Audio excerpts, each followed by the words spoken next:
madaxweyne ku-xigeenka Soomaaliland mudane Cabdiraxmaan Ismaaciil Saylici iyo wafdi ballaaran oo uu hogaaminayo kana qayb ahaayeen wasiirka ku-xigeenada arrimaha gudaha iyo xiriirka gobolada wasiirka ku-xigeenka caafimaadka waxbarashada qorsheynta ayaa saaka safar shaqo ku yimi magaalada Berbera ee xarunta gobolka Saaxil isagoona ujeedada socdaalkiisu uu daaranaa wafdigan uu hogaaminayay madaxweyne ku-xigeenku dabagalka mashruuca dawladaha hoose ay gacanta ku hayaan ee GBLT-ga ugu horreeyna waxa halkaasi ka hadlay oo ka warbixiyay mashruucan GBLT-ga maayirka degmada Berbera Cabdishakuur Maxamuud Xasan Cidin iyo xogayaha fulinta dawladda hoose Cabdikariin Aadan Cadde waxaana ay yiraahdeen GBLT-ga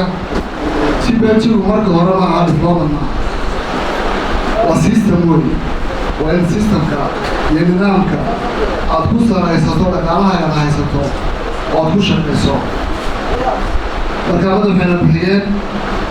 waxaan oran karaa mashruuca GBLT-ga dawladaha hoose ee dalka oo dhani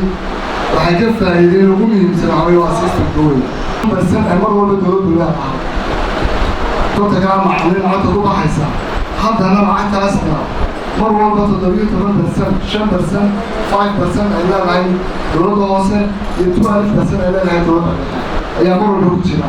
lacagta hay'aduhu mid kaligeed ka socota maaha haddaan hore socdo ma doonayo in anagu maalinkiina waqtigeeda ka lubiyo anugu aan diishan qowa waxaan doonayaa inaynu taabanno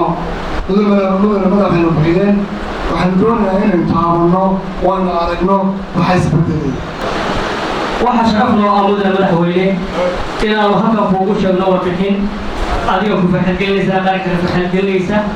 taasoo ah mashaariicdii 2016 GBLT-da marka laga reebo mashruuc imanka soconayo gacanta lagu hayo inay dhammaantood dhammaadeen sharaf weyn baa naga oran tahay qarankana sharaf weyn haddaan si kooban uga hadlo mashaariicda noo dhammaatay waxaa ka mid ah wadada badda cagaha geliya halkan marta mashruuca GBLT-gu wuxuu bixiyey 1 kilomitir oo dawladda hoose iyo dawladda ay ku leeyihiin 17% wasiir ku-xigeenka wasaaradda arrimaha gudaha iyo xiriirka gobolada iyo wasiir ku-xigeenka qorsheynta oo iyaguna halkaasi ka hadlay ayaa ka warbixiyay mashruucan GBLT-ga waxa weeyaan aqoonsi madaxweyne Berbera Soomaaliland labada degmo GBLT-ga tacab badan bay geliyeen juhdi badan bay geliyeen wanaag badan bay geliyeen sida la asbiyeen inkastoo Cabdishakuur aad ugu tiirsanay waxqabadkiisa waxqabadku waa kii lagu diray ee lagu gaadhiyey tiirsi male in lagu sheegaabe oo adigu aad iyo aad ruuxa muuqda la arkayaa wadada waa la arkayaa mashruucan tacliinta waa la arkayaa annagaa kaga khudbadaynay doonayna inaanu runtii awdimada ugu yahay inuu habeero ansargeliyo ogaado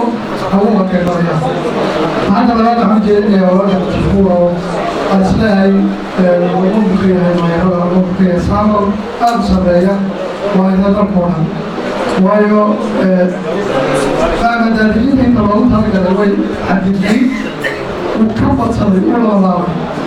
gabagabadiina madaxweyne ku-xigeenka Soomaaliland Cabdiraxmaan Ismaaciil Saylici oo halkaasi ka hadlay ayaa sheegay mashruucan iyo muhiimadda uu leeyahay dawladaha hoose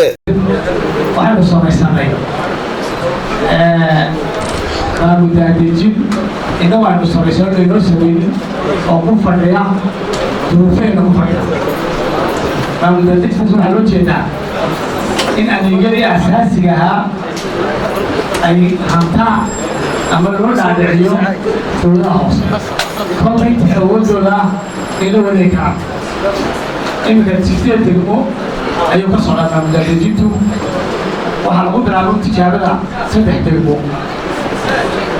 iyo Gabiley oo iyada lagu bilaabay arrimaha deegaanka 3 degmo waxaa lagu baranayaa ama lagu tijaabinayaa inay hantaan qaybo ka mid ah weyn oo qaybo ka mid ah adeegii waxbarasho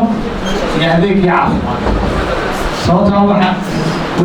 Cabdiraxmaan Maxamed Cige telefishinka caalamiga ee Soomaali News TV magaalada Berbera.